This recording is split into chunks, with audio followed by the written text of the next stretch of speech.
I really do appreciate being invited to be here. Beth heard me speak in Florida earlier this year, and she told Mr. Shaw about me, and he invited me to be here, and I'm just honored to be here and just have a good time with you. I know we've had some business to take care of and a wonderful lunch, and I'd like to just end this part of the day on just a warm, friendly, upbeat note, if that's okay.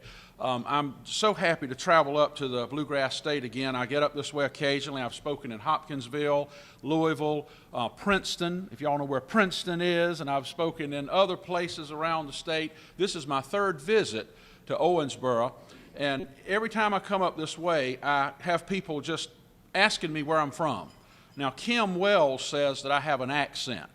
And she said that y'all were going to like me just because I talk like I'm from South Carolina. Well, I'm from South Carolina, and I know I have this accent. People ask me all the time now, what part of the South are you from? They know it's in that area. And I said, well, I'm from South Carolina. And they say to me, I could listen to you talk all day. And sometimes they tell me I talk funny. And sometimes they tell me or treat me like a pet and ask me to repeat what I've just said so they can laugh at me all over again or whatever. But that's okay. I have this sort of thing going on with the accent thing.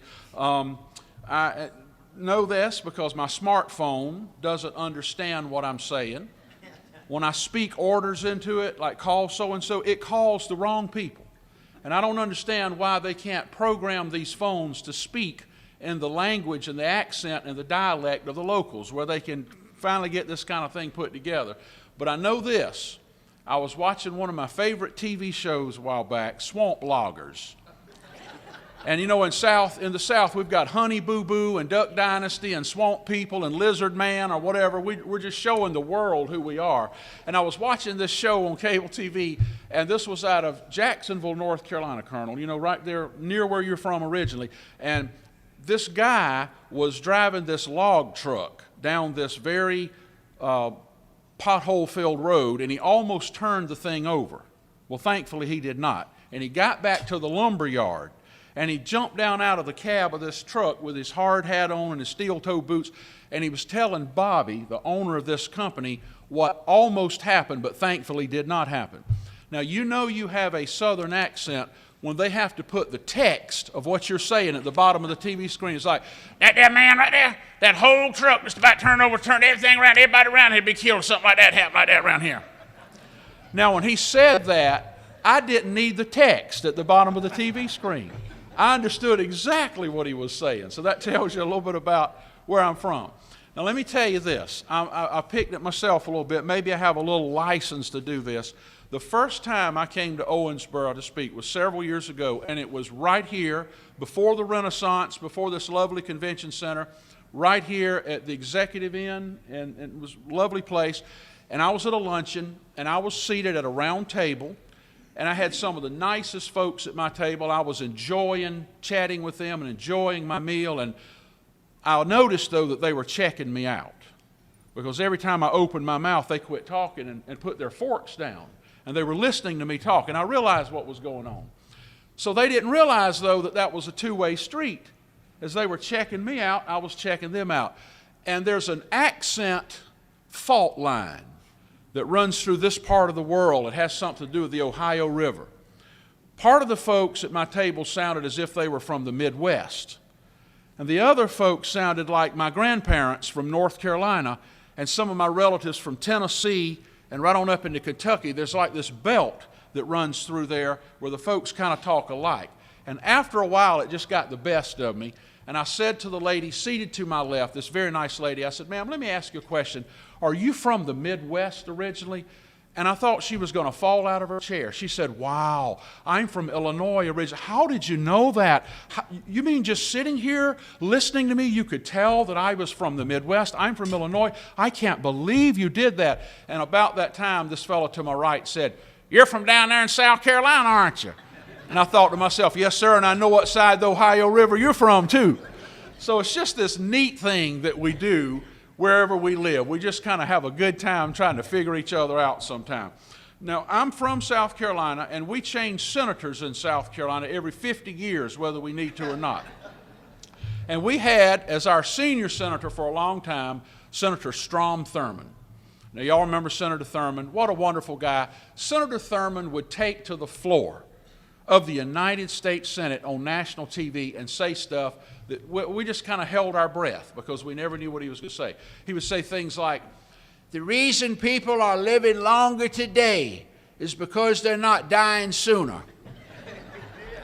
Now, I don't know what he meant by that, Mr. Mayor, but he would say things like that. Now, at the age of 90-something, he was chairing the Senate Armed Services Committee, and they brought in General Norman Schwarzkopf, and they were debriefing the Senate Armed Services Committee. They were debriefing this distinguished general of the Persian Gulf War about what had happened over there.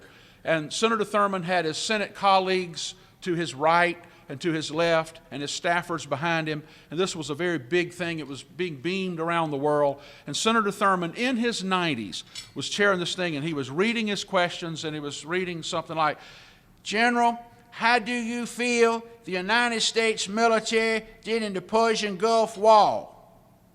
And after the general finally figured out what was being asked of him, he looked back and said, "Senator Thurman, if I understood your question, we went over there and we accomplished our mission, and within 43 days we accomplished our mission." And Senator Thurman looked back at his notes and said, "If the general answers yes, ask him if he also feels further military action might be needed." You know, Judge Thurman, and I think you told me earlier that you were distantly related to our Senator Thurman, a little different spelling, but, we just love the guy. And I think he was a personal friend of William Smothers. I'm pretty sure he was.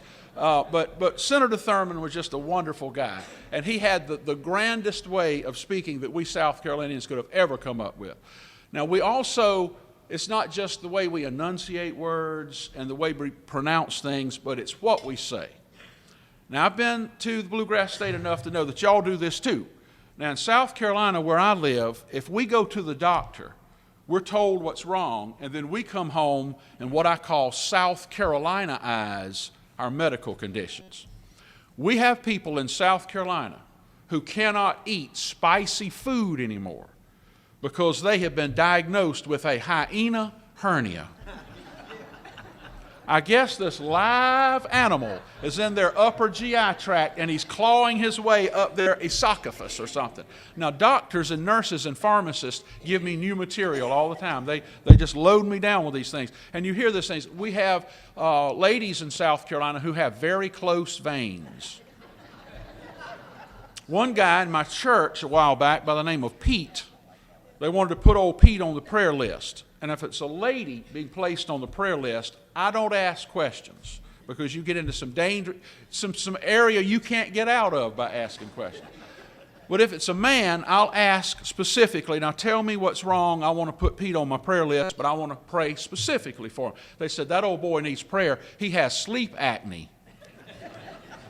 So I guess he forgot to wash his face before he went to bed, and he woke up with sleep apnea. One lady back home had passed out one morning, and of course that's not funny at all. But her son was there, and he called 911, and the EMS folks came running over there, and they gave his mother an IV or whatever they do. And thankfully, she was fine. Whatever it was, it picked her up, perked her up, she was fine. The whole day, she got on her AT&T telephone line and was calling everybody and telling them that I don't know what really happened, but I passed out, and they came and gave me something. They told me the reason I passed out was my electric lights were low. So people say things like that. One guy had a compact disc in his back. And I don't know what kind of music it played, but he had a compact disc. And one guy, one night at a speaking engagement in Charleston, South Carolina, never forget this. This guy was telling me about this neck operation he'd had. And that's not funny. But what is funny was he said they had to graft some Godiva bone into his neck. Not cadaver bone, but Godiva. I wanted to look at him and say, "Sir, within about 3 weeks, you're going to be craving chocolate." I don't know why, the things we say. My 18-year-old son, when he was about 11, he and I were riding down the road one day near where we lived, and he started firing these father-son questions at me. And he said, "Daddy, let me ask you this. Mommy said that whenever she had me, that you were there in the hospital room with her, she had me." I said, "Trey, I was with your mother right by her bedside when she gave birth to you. 3 years later, I was there, same hospital with your mom when she gave birth to your sister Emily. What do you want to know?" He said, well, Mommy said that whenever she had me, the doctor handed you the scissors and you cut the extension cord.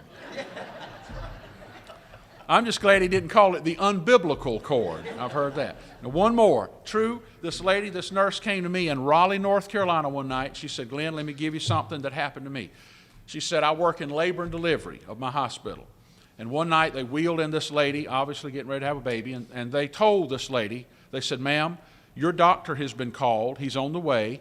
We want you to lie here and relax. We're going to take very good care of you. Your baby's heartbeat sounds fine. Your vitals are fine. We've got your IV started. You're fine. So just lie here, and your doctor's on the way. She said, that lady looked back at them and said, please call him on his cell phone and get him to come here right now. I want my doctor to come here right now and seduce me and take care of this thing right now. She said, I didn't do it. But I wanted to look at her and say, ma'am, that happened to you a while back, you know. But the things that we say are just too good to be true sometimes. The holidays remind me of my childhood. An 80-some-year-old friend of mine, this lady back home, said a couple of Christmases ago, she said, oh, to be a little girl again at Christmas time. When I travel by plane, as I did to get here and flying back today, but road trips, I think, are the best this time of the year. When I was a little boy, my dad is a minister, and we would take trips to go see our grandparents, and my dad drove the car 90-some% of the time, and Mom sat up front and slept 90-some% of the time, and the four of us kids piled into the back seat of the car. Now, I'm the oldest, so I had the choice pick, the right of first refusal on where I wanted to sit or lie, and I wanted to get on that very back dash part of my daddy's car and look out of the back window at the world go by. And we went through these little small southern towns, and you could see the candy canes and the Christmas trees and the snowmen and all that the city employees would attach to the top of these telephone poles. And I'd watch that world unfold as we traveled to my grandparents' house. And somewhere along the way, I would get down from that perch and get right behind my mom's head. And I'd say, Mom.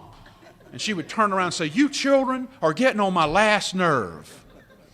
And when you tell a child that, they don't know you're speaking figuratively and metaphorically. They think you're speaking literally. I thought this nerve was sticking out of my mom's neck and I had touched it and her electric lights were going to be low or something.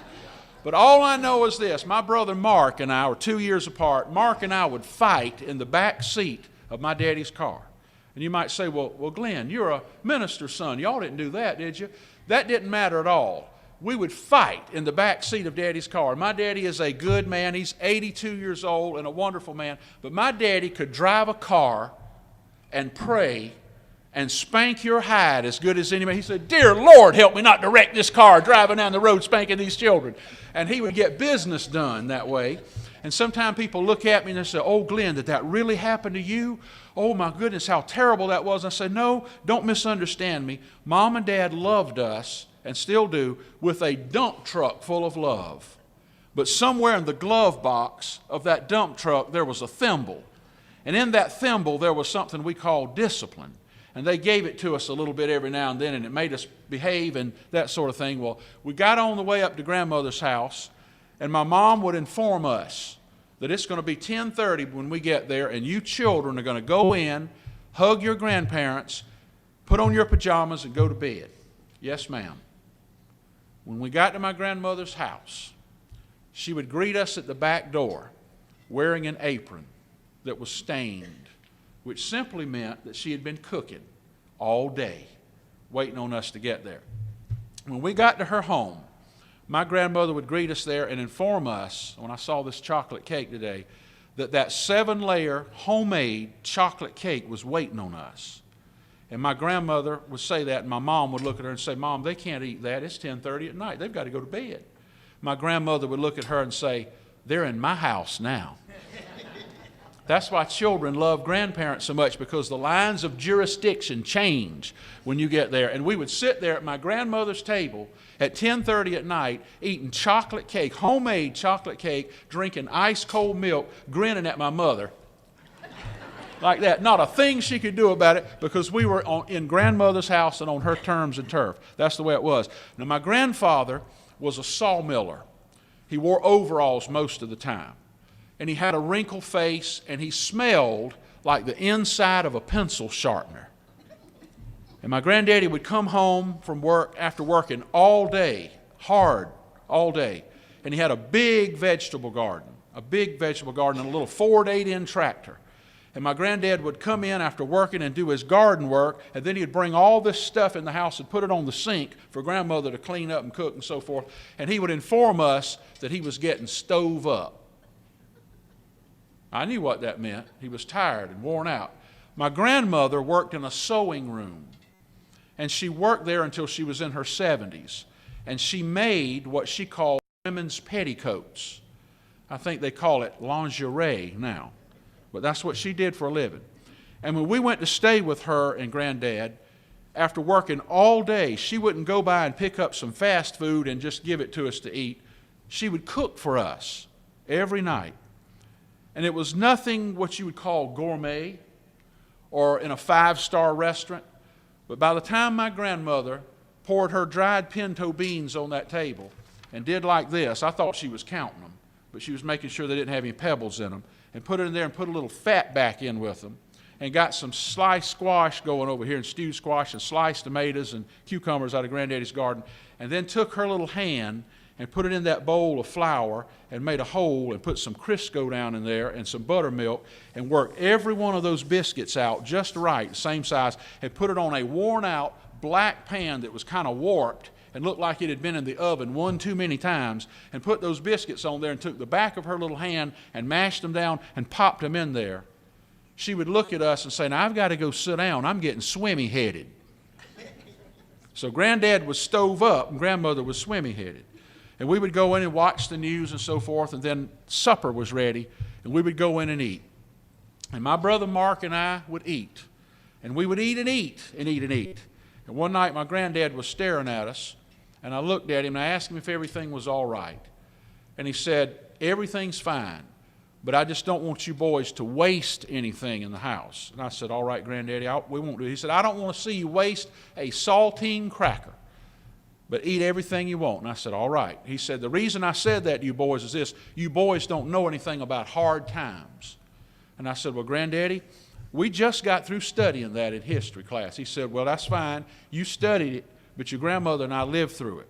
And we brought up 3 children in this home in hard times." And he said times were so tough that we didn't have chicken and beef and pork and fish and all that every meal like people do now. He said we had fatback, and that was our meat oftentimes, and we were glad to have that. And he said you could get a candy bar for a nickel, but we didn't have the nickel to go down to the store to get the candy bar.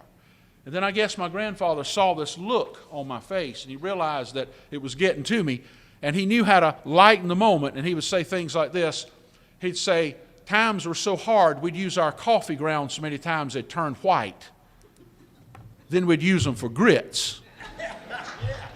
Then he told me one night that he had a new suit, all but the coat and pants. And I still don't know what he meant by that. But things that he said that made these life lessons real to us was just unbelievable. And then we enjoyed being in our grandparents' house, but there was something about my grandparents that even in the worst of times, even as they reflected on them, they understood joy. And they understood creating joy in a home and laughter, and that it was all right, even in the toughest of times, to have laughter in your home. And to look back on times and reminisce and realize that these were tough days, but joy was something that they didn't practice just during the joyous season of Christmas, but all year long, joy was welcome in their house. Just like when I was watching the movie Scrooge years ago, I'll never forget it. Right in the middle of all the problems, Scrooge came to his right mind and he said this: "When happiness comes to your home, give it a comfortable place to sit." And I thought, wow, that's what my grandparents did those many years ago. Then we'd meander and make our way over into the living room, because grandmother was still kind of swimmy-headed, you know, and we'd sit there and they would break out an episode of Lawrence Welk. "Good evening, ladies and gentlemen. Tonight, Bobby and Sissy are going to a dance for you." When you're 12 or 14 years old, you couldn't care lesser. And I'm watching this and wondering, I would rather have one of my daddy's spankings, heading up there. But I'm sitting here in this tormented condition watching this, and now I find myself watching Lawrence Welk reruns. But I'm watching how all this unfolds. And when you watch this music, you develop a taste for it. And you listen to Johnny Mathis this time of year, and he's singing these songs sort of like, I'll be home for Christmas. You can count on me. Please have snow and mistletoe and presents under the tree. Christmas Eve will find me where the love lights gleam. I'll be home for Christmas, if only in my dreams. I think he has a skipping CD in his back. Amazing. Now then my attention deficit hyperactivity disorder would calm down when they would bring in this Irish tenor guy, Mr. Feeney, to sing Oh Danny Boy. Now, I say attention deficit hyperactivity disorder. It was never diagnosed. It was called cutting up and not paying attention when I was a child. Now they've got Ritalin, which is a good thing. When I was a kid, we had a therapy called paddling. But anyhow, it's a whole different world. Times are different. But as I watched this Irish tenor man sing, it would fascinate me, and I would sit and watch. Oh, Danny boy, the pipes are calling. From glen to glen and down the mountainside. The summer's gone and all the roses fallen. 'Tis you, must go and I must bide. But come ye back when summer's in the meadow, or when the valley's hushed and white with snow. 'Tis I'll be true in sunshine or in shadow. Oh, Danny boy, I love you so. And that would work. For me, it would work.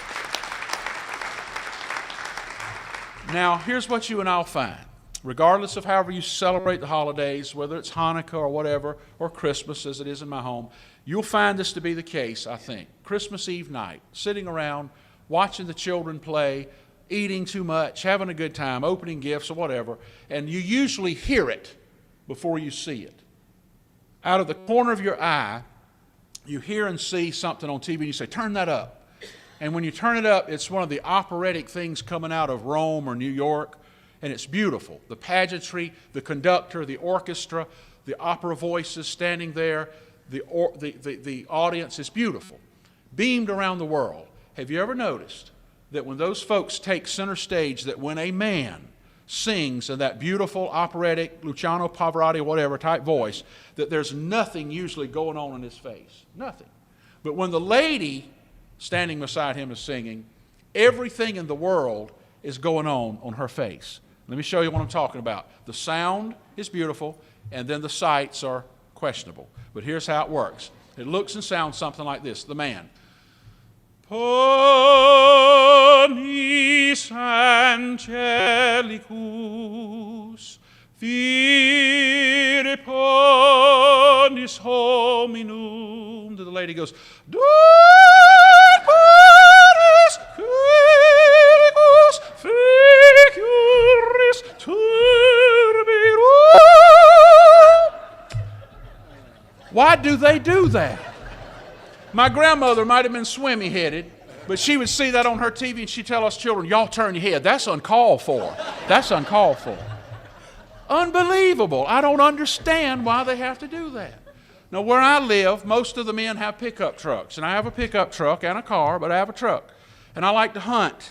And I was coming home a few Christmas times ago from an out-of-town place one night, heading back home after deer hunting that day, and I turned my truck radio on to pick up a little Christmas music. And Aaron Neville was singing Silent Night. Silent night. Oh, oh, oh, oh, oh, oh, oh, holy night.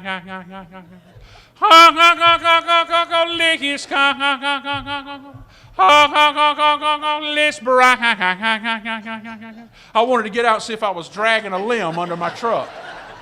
What is going on here with this thing? Like the vibrato was just yanking me down the road. But that's the way he sings. So the music this time of the year, the joy is one thing, the music is another blessing. This is the only time of the year that you can gather and have a song with the lyrics of fa la la la la, la la la la, and get by with it. Think about that. You try that in like July or August and see what happens to you. It doesn't work. Thinking about my dear grandparents, I wanted to share this with you because this is from my heart in this time and this season of giving. We have joy, we have music, sometimes it's unusual music, but it's beautiful. But then we have this wonderful season of giving. I mean this sincerely. If I could go back in time, my grandparents are gone now, but I would rob my self-employed pension plan. I would rob it, just like a little boy breaking open a piggy bank. I would rob it and take everything out and give it to someone if they could take me back in time to my grandparents' house and let me sit at my grandmother's table and eat her biscuits and her pinto beans and whatever else she'd cook and hear my granddaddy talk about times ago and just sit there with him just one night. I would love to be able to do that. When I think about them, I think about something that my granddad told my brother Mark and me not long before he passed away. We took Granddad, knowing he and Grandmother needed a few things, we took him to a local grocery store.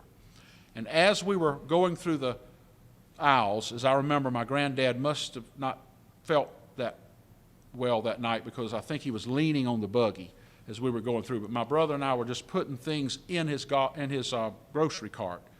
And we were loading him down with cans and boxes of things that we knew that he and Grandmother liked.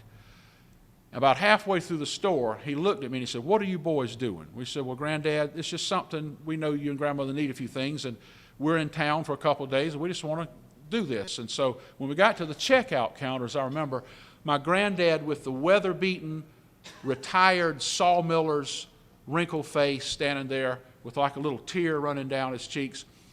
I asked him, I said, "Are you feeling all right, Granddad?" He said, "I'm all right." He said, "But I know why you boys are doing this." And I said, "Well, I've already told you, we're just doing it." He said, "No, but I know why you're doing it." And I asked him why. And he said, "Well, do you remember what I told you boys years ago sitting at the table about hard times?" I said, "Yes, sir." He said, "I was picking at you about a little bit of that, but most of what I told you was true." I said, "Yes, sir, I know that." He said, "But let me tell you what I haven't told you yet."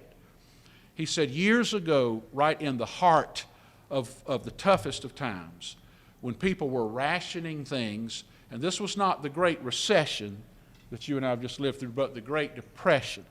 Granddad said when times were at their toughest, he said it was customary after church, in our little country church, for the minister and his wife and little girl to go home with somebody and eat Sunday lunch with them.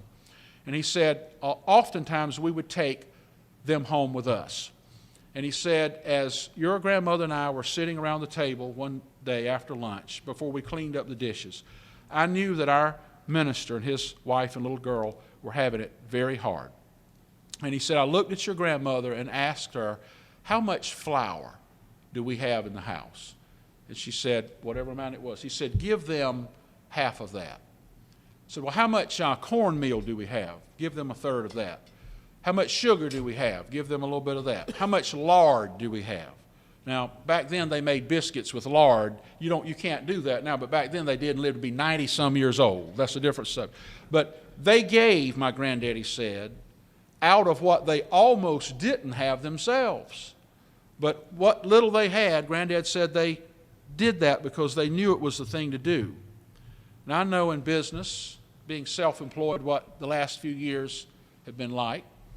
It's been tough on everybody. All the folks for whom I speak, I'm talking about the corporate folks, the banks and the folks with the AT&T, big corporations, and the not-for-profits, and those who go out into the highways and hedges and do good and kind things to people.